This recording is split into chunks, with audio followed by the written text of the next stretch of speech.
And good morning, everyone. Welcome to This Day. Look who's back. I'm back. Ken's back. All right, and it is, what day is it? It's Tuesday. It is Tuesday. July 16th, and it is National Corn Fritters Day. So I'm going to tell you all about corn fritters and the varieties that they have. I like corn fritters. I know you do, and he's going to tell you about his childhood, too, later after he tells us Yes, and thanks to Lisa for filling in for me. We were up in Alaska, had a great time. Good, and then I'm heading out this afternoon, so he'll take the whole show. All right, there you go. All right, on our show today, we have Dr. John Hovannisian with Harvard Eye Associates, and he is going to be talking about, well, what are those spots in front of your eyes? We'll find out all about that. We also have Dr. Carla Strange with Hogue and Duplicate Bridge Club, and Greta's coming on for that. Then we're going to bring you a segment of the Orange County Fire Authority. I think this is with the chief. Right, I the brand believe, new right? chief. Mm-hmm. All right, there you go. Okay, well, we have one meeting today, which will be televised right after our morning news program at 9:30, and that's the third mutual board meeting, and that will be in the boardroom, as I mentioned, at 9:30, immediately following our This Day program. Okay, National Corn Fritters Day. So these bright, crispy morsels make great additions to summer barbecues and backyard gatherings. Originating in Native American cuisine, they are a traditional sweet and savory snack in the southern United States, as well as Indonesia. Traditional corn fritters in the American South use corn kernels, egg, flour, milk, and melted butter. They can be deep fried, shallow fried, baked, and may be served with jam, fruit, honey, or cream. They may also be made with creamed corn, baked, and served with maple syrup. Corn fritters can be made to have a similar appearance to, and thus be mistaken for, a Johnny cake, which look a little bit more like a pancake. In Indonesia, corn fritters are not sweet but savory. They have a more granulated texture as the corn kernels are not finely ground and blended into the dough, so they retain their kernel shapes. The fritter is made from fresh corn kernels, wheat flour, rice flour, celery, scallions, eggs, shallots, garlic, salt and pepper, and deep fried in coconut oil. I'm not sure which version I like better. I think they both sound terrific. They are a popular snack and often served as an appetizer. So Ken, you say you remember corn fritters when you were a kid. Yeah, my dad made them, and he made the savory ones, and kind of a light batter and deep fry them, and they were crunchy, and oh, I love them. I haven't had them in years, and maybe I'll try those again. Maybe I'll make those at home. That would be kind of fun, something different. All right, well, as far as our weather goes, we know the weekend was quite warm. Cooler today by probably about 5 degrees, but then we're really going to have a stretch of cooler weather. Not only that, that is below normal for this time of the year. We should be, you know, mid-80s and a couple 90 degrees here and there. So we got a stretch of much cooler weather. We got a little bit of that morning marine layer, really coastal marine layer that snuck in on us. That'll be the case throughout the week. As we get, I think, a little bit into Friday and Saturday, it'll be a stronger marine layer. But overall, just very pleasant. It's nice to see that below average, because I think next week, if I'm not mistaken, a high pressure is supposed to build again as we get into Monday of next week. Let's look around the county and beyond today. Just absolutely gorgeous everywhere you go. The beaches are only going to get to the mid-70s. The fog will hang around there. Everywhere else, though, will be in the mid-80s to touching 90 degrees in the foothills. Palm Springs, 112 degrees. So hot out there, and as I said, I was just up in Alaska. They've been having a heat wave up there. It's been almost 7 weeks since they've had rain, which is very unusual. In fact, when we went up there, it was the upper 80s. It was nice for us. They were dying up there, believe me. Usually 68, 70 degrees is their summertime weather up around Anchorage. So we liked it. They were overwhelmed by the heat. All right, we'll be back in just a moment.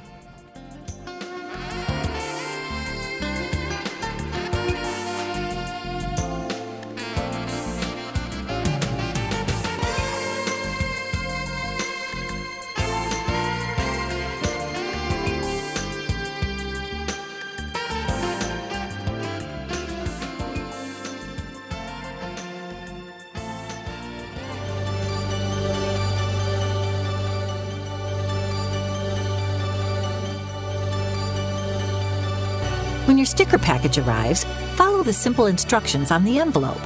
It's important to know that the sticker must be adhered to the inside of your vehicle before driving on a tolled bridge, lane, or road. There, you're all set to go out and enjoy the drive. A new drive awaits on the toll roads of Orange County.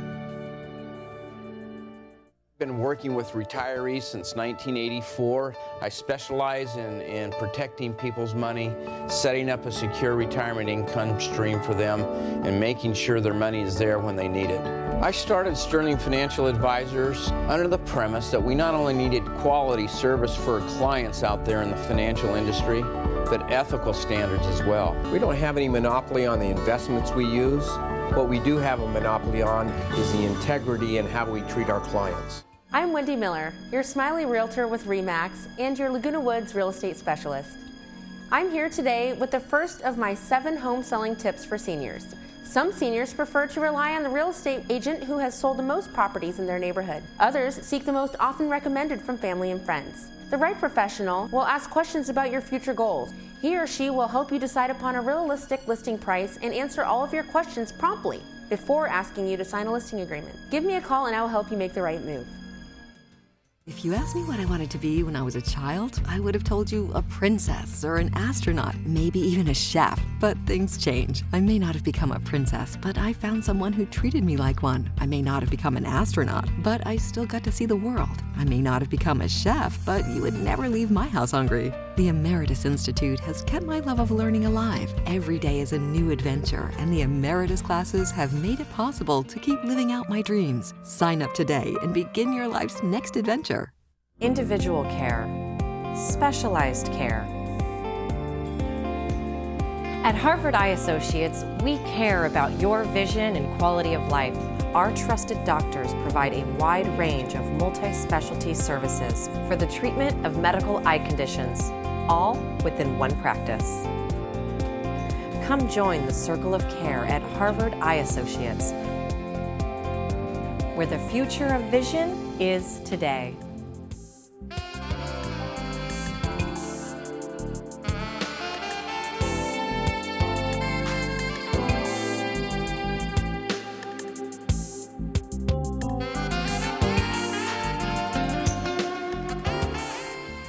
So I have to ask you, do you ever see spots before your eyes and wondering what those are? You know, it's not maybe your husband with a polka dot tie or anything like that. Well, we got John Hovanesian here with Harvard Eye Associates. Doctor? Always good to see you, sir. What a good introduction to the subject here on National Corn Fritter Day. Corn Fritter Day. I've been looking forward to this I like the corn since fritter. 15 minutes ago when I heard about it. No, I am too now. I really want those. Sounds pretty good. If it's fried, it's food. Yeah, I agree. So, you know, a lot of people have seen this. I think most people have seen what's called floaters. It happens occasionally. I can remember as a kid seeing it and then going to some museum one day up in the Bay Area, and they had like this exhibit. We're talking like maybe the mid-1970s. Yeah. And you look through this scope, and it put spots before your eyes. Okay. The way you looked at it, and then it explained what it was. But, you know, that's occasional. So we're going to talk that versus somebody who maybe has them a lot, chronic. Yeah, you know, so floaters are a confusing term, but virtually all of us, even from childhood, have some floaters. Floaters are imperfections in the back of the eye. The cavity of the eye has a large area in back that is filled with a gel called vitreous. Okay. And when we're young kids, it's almost perfect like water, but even then, it has some imperfections in it. And the best way to see your floaters, and we probably all noticed them from time to time, is if you look up at a uniform bright background, like looking up at a blue cloudless sky, you'll see tiny little squiggles and distortions. And they're hard to see because when you look at them, often they move to the side, right? Yeah. Right? Because they're not lined up exactly with your line of sight in the eye. They're somewhere off center. So looking at them, they just move away. And so it's hard to look at them, but you can still see them in your peripheral vision. And those floaters are perfectly normal. They're not an indication of disease. But then floaters can also become more severe. Okay. And this typically happens at some point in our life, not to everybody, but to most of us, when you get a sudden change in the vitreous gel. So here's a picture of the eye. And the main cavity of the eye, the vitreous, can have some imperfections in it, but what can happen is that the vitreous gel separates from the retina. It partially turns from a solid gel into a liquid, and then it starts to float freely. So you'll have these sort of condensations of protein floating around inside the eye, and I think the next picture may show a better example of that. So is this liquid? What is it? How would you describe it as far as, is it thick mucousy? Is it when we're younger? Is it if it just spilled out, we wouldn't want that, but it would look like water? So when we're young kids, it is a gel almost like clear Jell-O. So it has a real substance to it. If you set it on the counter, it would sit there. It would maybe settle a little bit, but it would retain its round shape. But as we age, it turns more into liquid with strands of protein within it. And those strands of protein are what we see then as, as these imperfections. When light comes through, they distort it. So in this picture that's on the screen, you see this gel, and there's a lot going on in this picture, including a retinal detachment. But if you look at the sort of the lower right part inside the eye, you see there's a separation of the gel inside the eye.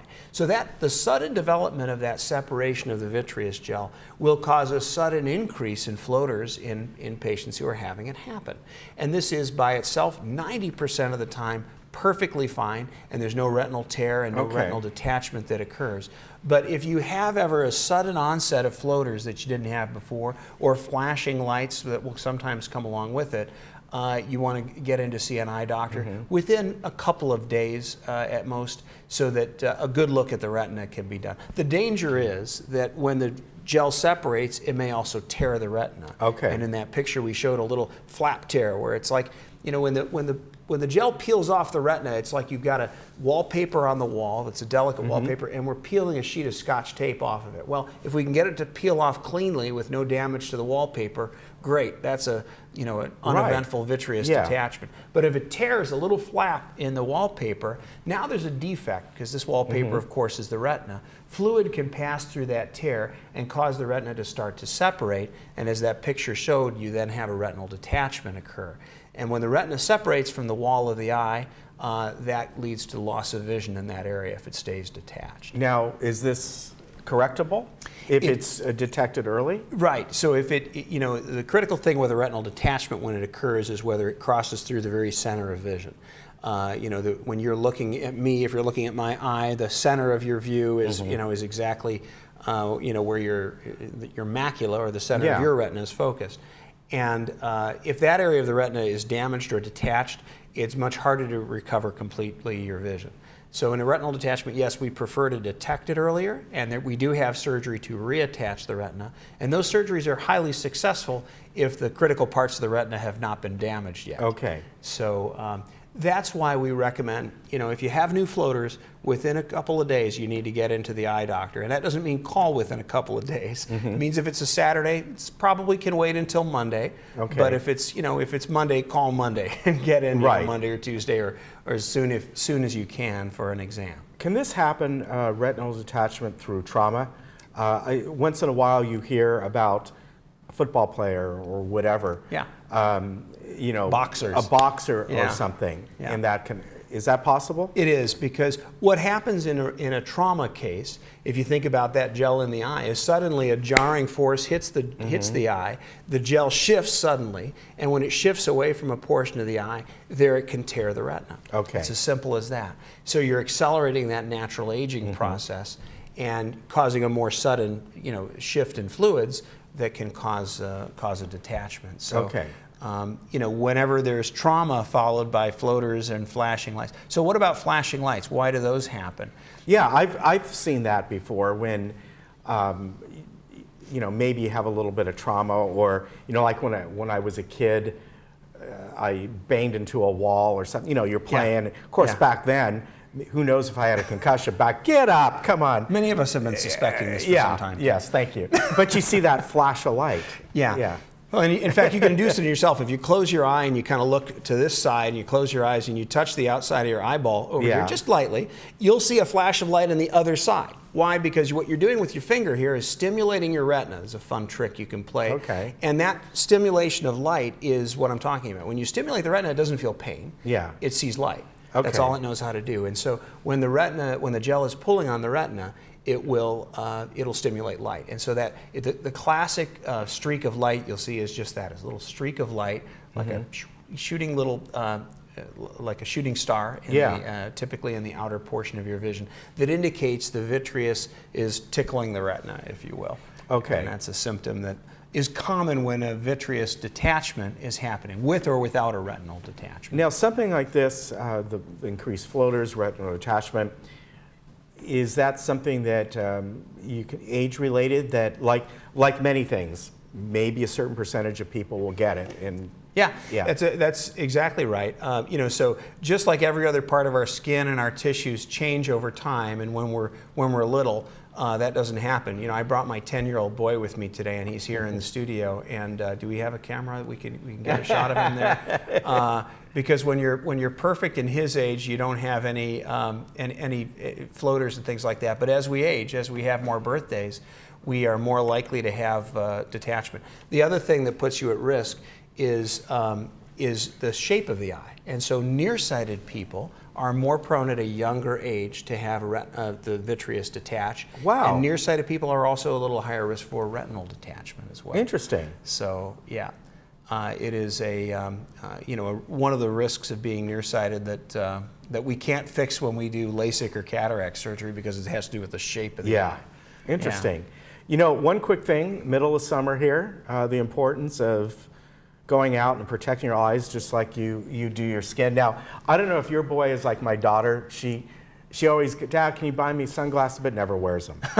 Sure, it's the fashion statement for 5 minutes. That's right. Well, right? I remember even as a kid, I used to like sunglasses, but she doesn't. Yeah. We can be out and all over the place at the beach. It doesn't seem to bother. Yeah. So how important is that? Just good quality. They don't need to be expensive, but that's right. what you should look for in sunglasses. In sunglasses in particular, something that fits well, that you're willing to wear, that's Right. comfortable, that has good side protection. Right. And very often they're labeled with UV 400. That they're 100% UV, which is usually the same as UV 400. The other thing I want to encourage is swim goggles. I see Yes. kids at the pool. In fact, I'm no luckier or better than any other parent. Just yesterday, I went swimming with my 10-year-old, the same lad, and he didn't bring his goggles, and I didn't enforce it. And lo and behold, the next, when he got out of the pool, his eyes were all red and sensitive. Pool water is not clean, even if it's adequately chlorinated. There are organisms that grow in there that can blind you with infection that are very, very hard to treat. And so always, always have your kids and grandkids wear their goggles when they're in a swimming pool. Now that's interesting. My daughter always has goggles. Always, always, where I don't. Now we were up just recently staying at a resort up in Alaska just last week. And a lot of the newer pools use salt water. Not salt like the sea, but they don't use chlorinated. Yeah. It's done by the salt. And there I bought goggles because I opened my eyes and it just bothered me. Yeah. But she does. She'll wear them religiously. Some people's eyes are more sensitive. It has a little bit to do with pigment. The lighter color your eyes are, the more sensitive you are. My wife has darker brown eyes. She can put ammonia in her eyes and it doesn't bother her. And people's eyes are different sensitivity. Right. For me, I wouldn't consider being in a pool for a minute or the ocean without goggles because it bothers me. Yeah. But whether it bothers you or not, you ought to wear them when you're in a swimming pool for sure. I will do that. Thank you, sir. Always good to see you. My pleasure. All the fine folks over at Harvard Eye Associates, they're always nice people, knowledgeable, of course, but just fun to have on, so I appreciate it. Thanks. Thank you very much. I feel the same way. Thank you. And we will be back.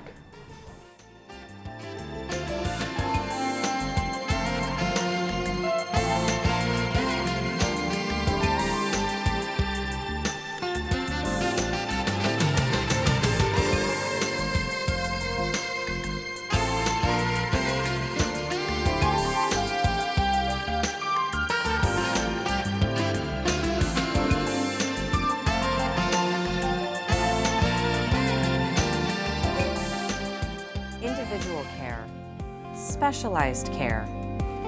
At Harvard Eye Associates, we know you want to look as young on the outside as you feel on the inside.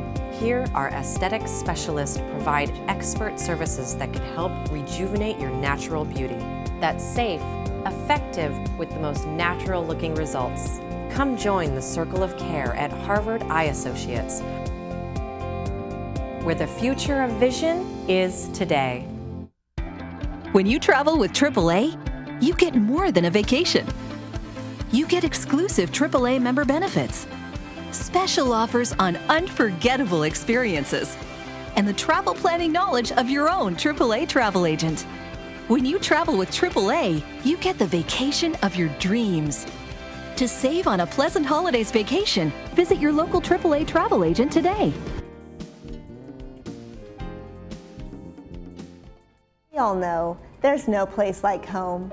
You want to stay in your own home, but day-to-day tasks are getting more difficult to manage. Acticare is the solution. We are the trusted care partner in your community with 5-star reviews. You've taken care of others all your life.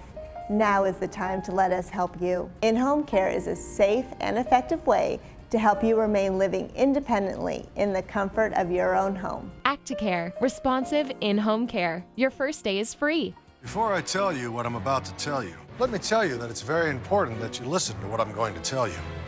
Looking good, Albert. The people have spoken. They want a man of action. Real gold? They want a leader who will stare boredom in the face and say, not on my watch. Insert me, Rob Riggle, the new mayor of Funner, California. It's not a word, it's a place. Funner!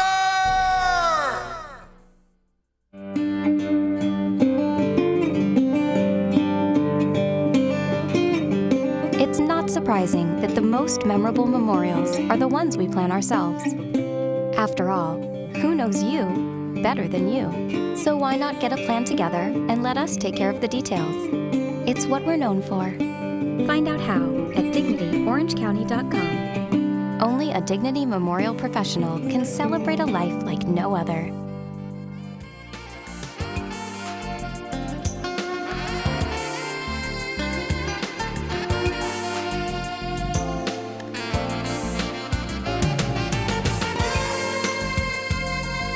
Welcome back. I have Dr. Carly Schrag here, who's with Hoag, and she's going to talk to us a little bit about the sleep health program that they have there. And she is a surgeon, and you have been implanting a particular device that is helping people with sleep apnea. Tell me a little bit about it. Yeah, so this is a new fully implanted device. It's really innovative. And it treats obstructive sleep apnea for patients who cannot tolerate the CPAP machine, which is the traditional treatment for sleep apnea. Right. Now, obviously, the machine has varying sizes and lots of people can't deal with it. I know that you were telling me that there's a process that you have to go through. So tell me about the evaluation as to what you guys look for as to who's a candidate. So you first start by having a sleep study, and you need to be in the moderate to severe range of obstructive sleep apnea. And try the CPAP machine, because for a lot of people that works really well. But for some people, they really can't tolerate it. So then they get sent to me, and I do an airway evaluation and look at other specifics on your sleep study and your weight to see if you're a good candidate for implantation of the device. Okay. Now tell me about the device and where it's implanted and how big it is. Yeah, so it's a lot like the size of a pacemaker. Some people kind of know how big that is. And it sits right on your chest wall underneath your skin on the right side generally. And it sends a little stimulation to your airway muscles. So and it's timed with your breathing during sleep. So while you're sleeping, it gives a little stimulation to the airway muscles to keep your airway open and prevent it from collapsing while you sleep. Wow. Well, would people have to adjust to it at all? Would they notice right away how it feels, or what does it feel like? You can feel it stimulate the airway muscles, so there is an adjustment period, but people generally tolerate it really well, and we start them at a very low stimulation and work them up over time. Oh wow, so you could program it. Yeah, you can program it and adjust it. It's all adjusted with a remote control that you kind of hover over the device on the outside, but otherwise it's fully under the skin. Wow, that is really cool. So it's been around since how long? FDA approved in 2014, just started implanting at Hoag last year, about a year ago. And there's thousands of patients now across the country who have been implanted and really getting very good results. Patients are very enthusiastic about it. Now I understand that Hoag is you're the only person that's installing these here in Orange County. Yeah, so far, yeah. It's a really new, innovative program, and we're excited to offer it to patients. Yeah. Now what are some of the, how do you go about doing this once when you implant it? Obviously, it's a surgery. So it's an outpatient procedure, so you get to go home the same day. It takes 2 or 3 hours to do. There are 3 incisions, so there's one in the neck to place a cuff around a nerve. There's one over the device and then one on your side. Oh, okay. So yeah, it does take an outpatient procedure to do, but people recover very well and tends to be a lot less painful than a lot of the other surgeries for sleep apnea. Right. So what would you recommend somebody doing if they're interested in this? So they should contact Hoag. They can also contact my office directly, but if they work through Hoag and the sleep center there, they can sort of start the workup process and send them to me if they're a good candidate. Now, one thing I forgot to mention is insurance. So is this something that insurance will cover? It is, yes. Sometimes we have to go through a prior authorization process, which can be slow. But yes, insurance covers it, Medicare covers it. You just have to make sure you're meeting the criteria for the device. Right. But yes.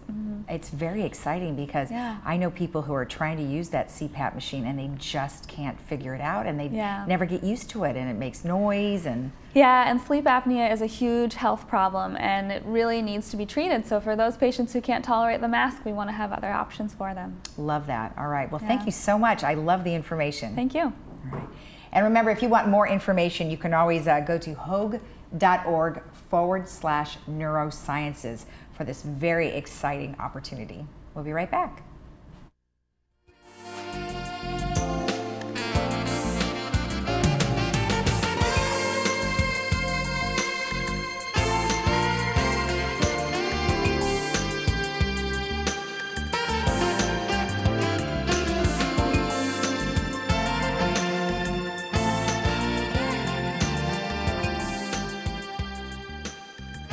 Attention. Please take down this number. Did you know that adults with untreated hearing loss experience a 30 to 40% faster decline in cognitive abilities and are more likely to develop dementia? Those with a mild hearing loss are 3 times more likely to have a history of falling. An annual hearing screening is urgent for memory care to help prevent cognitive decline and thus delay the onset of dementia. Free hearing checkups are now being offered free of charge. If you have not had an annual hearing exam, please take advantage of this free opportunity. If hearing loss is detected, hearing aids will be available to try for 10 days. Evaluations only take 30 minutes, but you must call for an appointment. Hearing screening is urgent for memory care. Please take preventive action. Call now.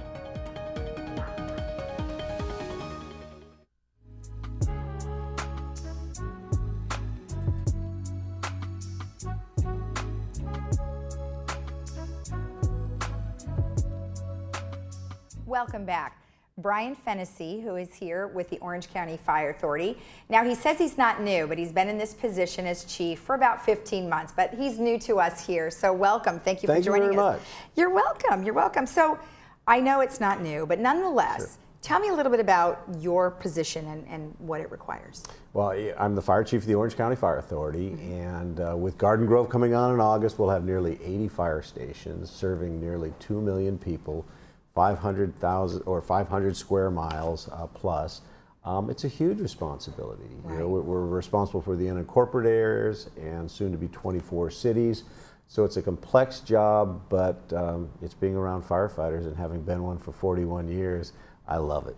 Well, now you were where before? I was with the city of San Diego. I started my career in 1978 with the U.S. Forest Service, and I spent 13 years on hotshot crews, leading crews all over the western U.S. on forest fires and whatnot, and was hired in 1990 by the city of San Diego, worked my way up, and was the fire chief when I left for 3 years. Oh, okay. Okay, great. So we were talking about San Diego beforehand. Is there a big difference between the area of Orange counties and the area of San Diego and what you need to prepare for? I think there are geographically some of the topographic features, some of the weather, local weather features, but a lot of similarities. I mean, as I often say, there's no greater threat to life and property than wildland fire. I used to say that in San Diego, I'm saying that here in Orange County, and the reality is that statewide, many of the same fire challenges. The response challenges are very, very similar. Just a much larger population here in Orange County, and again with neighboring LA County. Right. So let's take a look at some of the areas that you were talking about. So we had huge fires last year, and then now we've had all this rain, and so we have tons of overgrowth. So how do you prepare for the ones that maybe don't have as much to burn versus the ones that do? Well, you know, anymore, we don't. Everything is going to burn. You know, we went through such a period of sustained drought that, you know, much of the vegetation on our hillsides has died. We can't see it today because now we've got all this new green growth around it, and we've got all these new grasses that are now cured. But that dead fuel, and that's what we consider as fuel, is still in our fuel bed here in Southern California. So the threat for large, rapid-moving wildland fires exists. So I think maybe because we've had so much rain, we think the ground is soaked still, but you're saying that's not the case. It's not the case. You know, the grasses, I haven't seen the grasses this thick in many, many years throughout Southern California. Okay. We've been given a little bit of reprieve with this weather and the late spring rain, but trust me when I tell you, as soon as the sun comes out and we get a few days of warm weather, all fire departments in Southern California are going to be running calls on grass fires.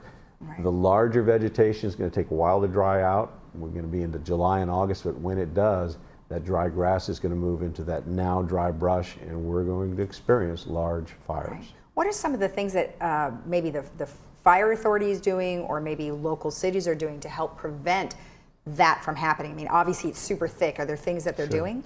You know, we're asking that, you know, homeowners, HOAs, the communities prepare, you know, their home, you know, to give us defensible space, 100 feet of clearing, you know, between the structures and the fuel bed. But, you know, the Orange County Fire Authority is out. You know, we're preparing roadside. We're doing a lot of work along the roadside. Okay. We're moving vegetation. We've got hand crews that are doing a lot of fuel management and other things. But it's a year-round process now. The fuel just continues to grow. Right, which I mean, we can't complain because we have such a beautiful area to live in. We don't want it completely taken over by houses. We do. So, so good. Thank you for doing all of that you guys are doing to help us prevent it. So let's talk about evacuations. Sure. I mean, we're in an area here that's, you know, pretty centralized, but if something was to seriously happen here, what are some things they need to consider? Well, you know, people, we like to talk about ready, set, go. You know, we want people to prepare in advance of that emergency. Nobody thinks it's going to happen to them. When you talk to people after the emergency, they will always say, well, I never expected it to happen here. You know, and then we talk about being set, you know, having people and pets ready to go. You know, what's your plan? Have a plan. You know, have your papers all gathered up in one place, prescriptions, pictures, your personal computers. You know, the last fires that we went to, you know, when homes were on fire, we're bringing out computers because those hard drives are where everybody has their pictures and their valuable documents. Have your credit cards, have your debit cards, and we say go, it's time to go. You can do nothing worse than delay and think you might be able to sustain or survive the fire or whatever emergency it may be. But then once you put yourself on the road, as we're trying to get in, that is a recipe for disaster. Wow. Well, we have a lot of plans in place here in our community. They've got, you know, community captains that help with emergencies, and I think that the security does a really good job here, and we have disaster preparedness. What are some additional things that you might tell our community about? Well, and you're exactly right. I got a tour here not long ago, about a 3-hour tour, and I'm so impressed with you know, this community. It is far more prepared than largely any other community that I've run across. One of our directors, OCFA directors, Noel Hatch, led me on this tour, and people here are doing it right. I would offer up that, you know, people just need to maintain their vigilance. Again, understand that it may not be a wildland fire. It may be a power, you know, shut off. It might be a fuel leak. Who knows what it may be? But to be prepared. You know, this is a beautiful place, like you say, to live. But Southern California is known for its disasters. Okay.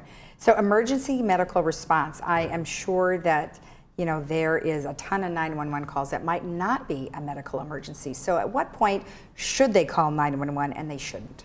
Well, you know, I mean, we really encourage people, if you think you're having, you know, a medical emergency, call 911. It's best to do so. Let us come out. You know, we send paramedics and all of our apparatus. Let us come out and assess you and evaluate. But prior to our getting there, have your medications ready. That will save time. Gather them all up. Be prepared to provide us your history, or your caregiver, you know, provide us that history. But don't hesitate. You know, too many people will deny that they're having the symptoms they are.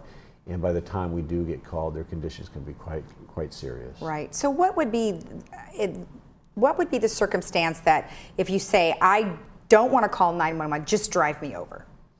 Yeah, that's probably not a scenario you want. And I had a recent experience with that with my own wife, who was having a difficulty, and she did not want me to call 911, and she did not, and I had to do it, and it was the right thing to do. But I mean, that's very common.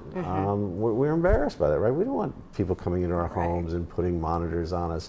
But our firefighters are some of the best. I mean, they're paramedics. They're very kind. I get so many compliments about how our firefighters treat people. You know, over my career, I've largely found that people have three expectations. A, that we get there quickly when they call 911, and we do that here in Orange County. That we know what we're doing, which we do. Our firefighters are amazingly well trained, and that we're kind and compassionate, and we treat people with dignity. Those are the calls I get mostly from people, or calls to tell me that, hey, listen, even though the emergency your firefighters responded to ended tragically, perhaps even a loved one's passing, I'll have a family member call and say, I just want to let you know how kind your firefighters were to me and my family in our time of need. It was amazing, and I just get chills even talking about it. That's what I'm really proud of. That's great. I mean, congratulations. That's awesome. So let's talk about, you know, the overall Orange County Fire Authority services. I mean, obviously you've gone through a few. Are there things that we don't know about? Gosh, we're involved in everything, right? I mean, this is a big metropolitan fire department. You've got LA City, which is another large metro, LA County. You've got Orange County. All three of us are involved. You name it. We operate large, complex aircraft operations. Each of us has, you know, our own, you know, FEMA Urban Search and Rescue Task Force. We have one of 28 nationally. So we actually watch what's going on in the southeast, and when there's hurricanes coming, because hurricanes affect us here. I might have to send 60 to 80 of my members and the task force on the road or flying out to, you know, major disasters throughout the country. We do hazardous materials response. We do heavy rescue response. We do swift water. You name it. We are what's called an all hazards fire department. And you know, when you join this department, there are just so many avenues you can go. It's wonderful. Well, what if somebody did want to join the fire department? What do you do? We encourage them to do so. We're hiring 100 a year. Wow. And so we are still recovering a bit from the recession when everybody froze hiring, but yet retirements, you know, continued. And so again, the large organizations in the state, we're hiring about as fast as we can. You go to our website, www.ocfa.org. And anything you would want to know about what it takes to become a firefighter, how to apply to be an Orange County firefighter. We're encouraging women to apply. We're encouraging, we want a very diverse workforce. And there's just so much value in it. I come from a fire department that had a lot of women on the job. And they do a great job right alongside their male counterparts. Excellent. And then what about volunteering? So we have a lot of community members that would love to volunteer. What do they do? We have lots of opportunities. I mean, we have CERT, you know, the Community Emergency Response Team opportunities. Almost each city in the county has those. And again, if you go to our website, there is a list of things that you can be involved in. Folks that are thinking about becoming firefighters, we have an Explorer program, we have a Reserve program. We have a number of events that, you know, where we need help, you know, from volunteers. We love our volunteers. Good. Well, we'll be sending that out. So you guys, if you want to help them out, then just go to the website. So we'd love to have All right. Well, thank you so much. It was very nice to have you on, and we'll keep track of you. We'll have you back again. Thank you very much. All right. Thanks. And remember, the Orange County Fire Authority is not just for fires, for a variety of other things. So go check out their website so you can learn more. We'll be right back.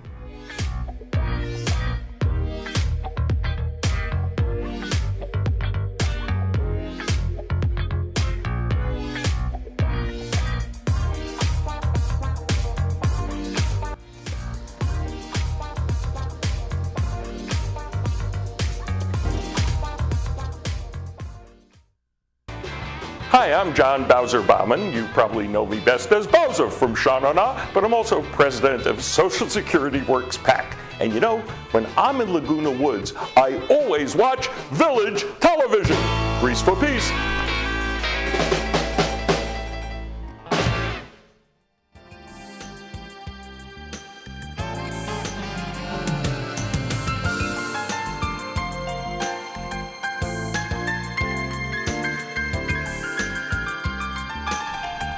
Welcome back. Margaret and Greta are here with the Duplicate Bridge Club, and they're here to talk to you about a lot of different things that are coming up. As usual, you guys always have a lot going on. But first, welcome, ladies. Nice to see you again. Nice to be here. And then, Margaret, we're going to start with you. Yes. The first thing I want to tell our audience about is our weekly Bridge Blast. You can sign up by going to the lagunabridge.com homepage, and down towards the bottom there's a link to the Bridge Blast, and every Thursday night it's sent out and it tells you all about the activities that are happening for the next week. It's very informative. As a matter of fact, this is an example right on our screen. Okay, so it will pretty much list, and you can scroll down in the email all the different things. So you have your classes, and then you have... And the flyers are linked. Oh, good. So it's easy to navigate, and just a few steps to get started, and once you're on board, you will be always informed about what's happening at the Bridge Club. Okay, and how do they do that again? They go to lagunabridge.com, the homepage, and down towards the bottom, there'll be a link to the weekly Bridge Blast. Okay, great. Okay? Good. And they just have to put in their email address? Yes, it's a couple steps. You click, and then you hear from you hear back, and then you enter your name and your email address, and then you get another confirmation. Okay. So there's a couple steps to it, but it's well worth it. Perfect. If you want to stay on top of things. There you go. Yes. I like that, because then you, at least like you said, you can kind of plan ahead, like, oh, I can do that, rather than having to wait for something else. It's a weekly. Oh, good. Is really good. Yeah, because you guys have a lot of stuff going on every week. Exactly. It's a great advantage to our bridge players. Excellent. And then you also have classes that you're teaching. I'm right in the middle of my classes. This series is on the Stamen Convention, Jacoby transfers, the Strong 2 Club opening, and some slam bidding. And we're teaching on Monday night from 6:30 to 8:30, and Friday morning from 9:30 to 11:30. And it makes it nice because I teach the class first on Monday evening, and if those folks can't make it, hopefully they'll be able to make the Friday morning class. It's almost interchangeable. And likewise, if you know ahead of time you can't make that Friday morning class, try to get to the Monday evening class. And we'll keep you on board and learning your way through bridge. You guys are always so good about having beginner classes and helping everybody with all those different things you guys do. Well, it's the key. It's the key to our success, to keep people interested and learning. Right. If you're a lifelong learner, bridge is the game for you. Right. And that way people don't get frustrated. Exactly. Perfect. Exactly. Perfect. Yes. Now, Greta, you have some other things that you would like to share with us. Oh, right. We have a 0 to 20 game on Saturday mornings, and we have a couple of mentors that help the people with their bidding. I was there this last Saturday. We had 5 tables, and they're very enthusiastic. Okay. And these people are just continuing right on. They're going to make very good bridge players, I know. Oh, good. And Mike Murray has a brief lesson, probably, I would say about maybe 20, 25 minutes, but he's talking on a specific subject. The last one was on squeeze plays. Whoa, that was interesting. And what we try to do is transition the people who attend the beginning bridge classes into the Saturday morning class. It's a perfect opportunity for them. So it's like a step up. Yes. Yes, and they could even earn master points that they're using the bridge mate, and they're playing with the same cards as far as the common game at the 0 to 20 game. So it's like a real game for them, and they're so excited about earning 0.12 master points. So what's the difference between a regular point and a master point? Well, the master points are method of achievement. So, you need like 300 or 500 master points to become a life master, but there's other levels along the way to be a club master, a sectional master, and so forth. So these are achievement points for them, and they really are excited about that once they start accumulating points. So this is a great way for them to get started. And the points are color-coded. In the bridge clubs, mostly you earn black points. And then you go to the sectionals to earn silver points. And then you go to the regionals to earn red and gold points. And you have to have so many at each level to achieve a Life Master status, and then there's Bronze Life Master, Silver Life Master, and all the way up to Grand Life Master. Wow. Well, do they? Is this just bragging rights kind of a thing, or do they get prizes? Well, it's what's bragging the goal rights. here? Well, we have a board at the club that when they achieve a certain level, their picture goes up there. And now so this one has achieved sectional Life Master, and they really feel this is a recognition. Right. And that's what people And everybody knows when they walk by that board. They do. It's right there. Their picture is up there. That's cute. Yes, I like that. And then at our monthly unit game, which is on the second Sunday of the month, we announce not only new people who have joined our unit, but people who have advanced in rank. Oh, nice. And they get recognition, and by nice a round of applause. Yes. All right. Yes. All right, excellent. Okay, what else? There's a couple other little things. Well, I'm teaching a class, Brush Up on Basics. I'll be doing another class on Wednesday, August 14th. And this is on using doubles, the takeout double, the negative double, the lead directing double, the stolen bid double, all these various doubles, and how you respond when your partner comes up with that double. And I had 5 tables again this last time, so a good group on that. And then another important thing coming up, that's not till August 14th, but on the 10th of August, we are going to have a memorial game for one of our past leaders in the club, Sybil Barzilay. She passed away a couple of years ago. She was a good friend of mine, but she's the one who really was the backbone of that club and saw that everything got done. So it'll be a nice Saturday afternoon game and preceded by a nice lunch for everyone. So everyone in the club is invited to that event, and I just think it's a nice way to keep her in our memory, because we wouldn't have the club we have if it hadn't been for Sybil. Oh, that's very nice. That'll be nice. That was August 10th. Okay, and then we have one other thing that's Saturday and Sunday, August 24th and 25th.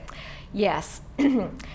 Last but not least, this is our annual Non-Life Master Sectional.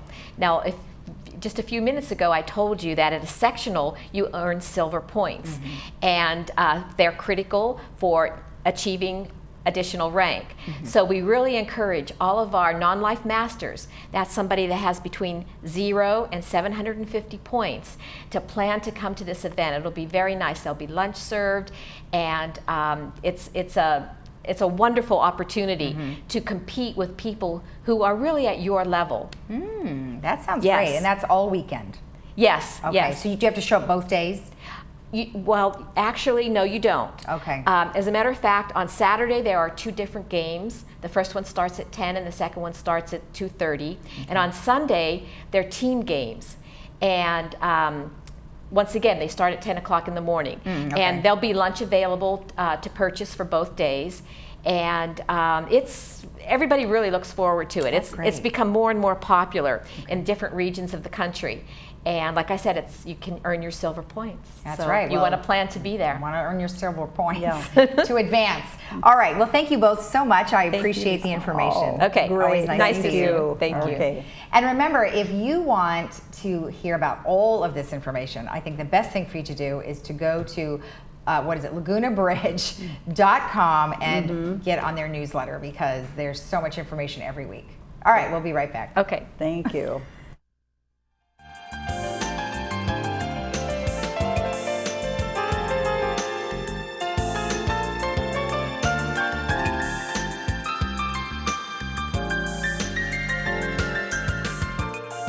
At the Memorial Care Breast Center, Saddleback, you will always find a friendly face to guide you through your annual mammogram visit. Our staff, dedicated subspecialist breast radiologists, knowledge, and innovative technology await your visit to our center. With the Laguna Woods shuttle service right at our sidewalk, this convenient location offers you quick access for your appointment. You can expect nothing but the best for all your breast health needs at Memorial Care Breast Center, Saddleback. Did you know that the Laguna Hills Lodge was originally built as a place for relatives or friends to stay when they were visiting? In 1968, Laguna Woods' residents built the first 2 buildings of the lodge because they wanted a place close by for visitors to stay. Since then, the lodge has become the spare bedroom for the Laguna Woods' residents. The lodge has received the TripAdvisor Award of Excellence 8 years in a row. We invite you to stay in one of our recently remodeled garden rooms and take advantage of a special offer for Laguna Woods' residents, family, and friends. Looking for a change of scenery? You don't have to play golf to enjoy all that 19 Restaurant and Lounge has to offer. From a delicious breakfast menu to our delectable lunch and dinner specials. At 19 Restaurant and Lounge, there is something for everyone. Relax with your friends and family and take in the beautiful view from our spacious patio. Or enjoy a cocktail and appetizer in our lounge. 19 Restaurant and Lounge is a great place to socialize, enjoy a meal, or simply take in the view. Join us 7 days a week and experience Laguna Woods' exclusive dining experience. Welcome back. I'm Kiana Lee. Today we're talking to Dr. Chuck Lee of 7-Day Dental. Today's topic is emergency dental care. Doctor, what do we need to know about emergency dental care? At 7-Day Dental, we are open 7 days a week, 365 days a year for your dental needs. Thank you, Doctor. So come on in and get your 7-Day Dental smile.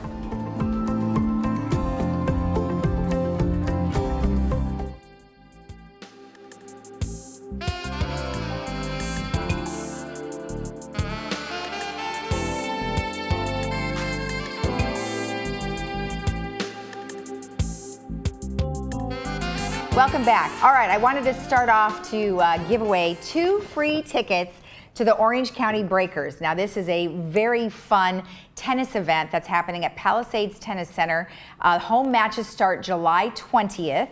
And if you are the first person to email me at Laguna Woods Village TV at gmail.com, we will give you 2 free tickets. Now you can see professionals like Azarenka, who is a really good tennis player, as well as Steve Johnson, who is one of our local tennis guys here, and he is on the pro circuit. So very fun tennis event. So don't forget to email me right away so you can have these 2 free tickets. All right, so let's go to our movies. Our movie for Friday is called Storm Boy. And that is a really good movie that is about a young man. Actually, he's like a man that's thinking back about his childhood and how he saved a pelican and how they became friends and just sort of worked through all those types of things. So that's going to be on Friday, and that is 2 and 7 p.m. I believe. And then our following movie is called, I don't have it in front of me, so I'll have to wait until the slide comes up. So let's bring that slide up. It is called, what is it called? Oh, it looks good. Eye in the Sky. It's called Eye in the Sky. And that, hey, has one of my favorite actresses, Helen Mirren. And it looks like a very intense, they make those, I did see this. They make the little drones and they're made like little bugs and it's just awesome. It is, and that has, so Colonel Catherine Powell, who is played by Helen Mirren. She's a military officer in command of an operation to capture terrorists in Kenya. She sees her mission escalate when a girl enters the kill zone, triggering an international dispute over the implications of modern warfare.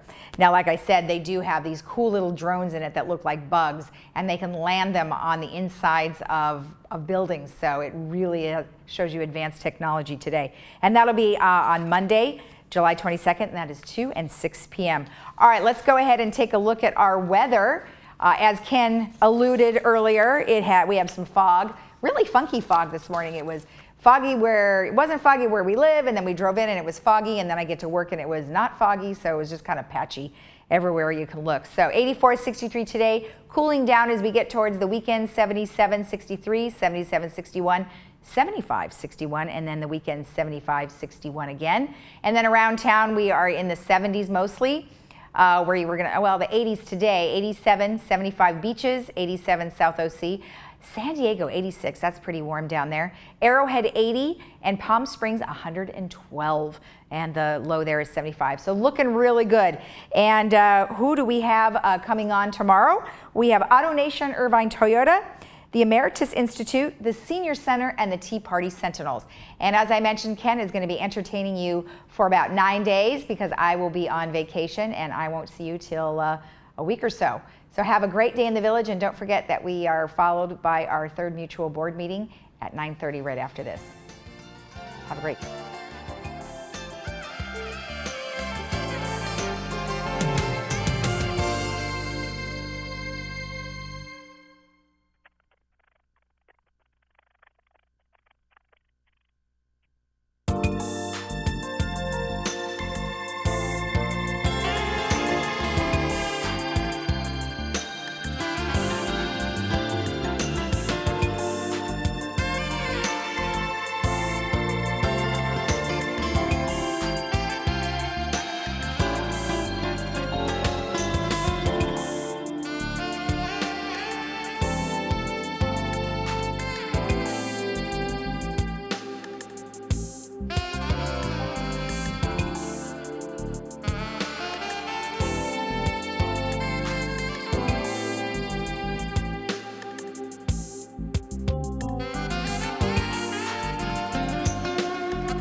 I'm Wendy Miller, your Smiley Realtor with RE/MAX and your Laguna Woods real estate specialist.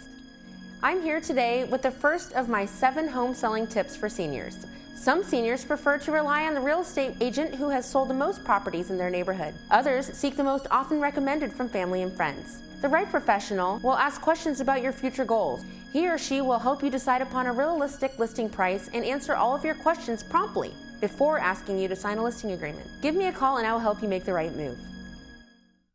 At our new Memorial Wave Imaging Center in Laguna Woods, formerly Orange County Diagnostics, you can expect the same precise imaging, multiple modalities for your imaging needs, and the same friendly staff with medical providers like Dr. Syed Sharakni. The Laguna Woods Transportation Service offers convenient access right to our door, and we continue to provide the care and compassion that you expect from our new Wave Laguna Woods location.